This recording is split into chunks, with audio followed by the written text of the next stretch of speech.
Thank you, David. How did we get here? We've heard about the Russia reset, but you could see in Putin's body language with Barack Obama early on when the two met, he was slumping. There seemed to be contempt between the two men. What happened? It was never great when George W. Bush left. Putin had just invaded Georgia, so nobody's sitting here pretending that it was.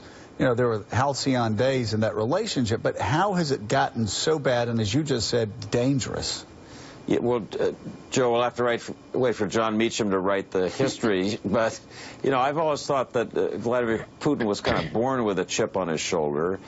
He's a man who was deeply wounded by the fall of the Soviet Union. He's said so, a catastrophic event. He's been trying to build back Soviet pride and power since becoming a president, and he found in Barack Obama somebody who seemed to be acceding to that Russian effort and not pushing back in the way that American presidents sometimes do. And I think Putin began to take advantage of that and see Obama as pliable.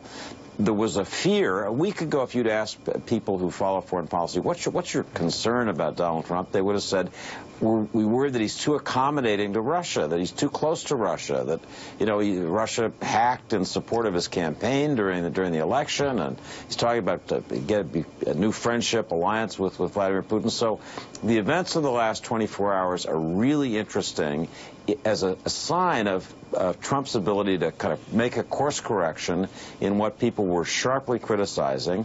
And we'll have to see somewhere in the balance between talk of a new arms race and a new bromance between Putin and Trump is the right policy, and we'll see if they can find their way toward it. All right.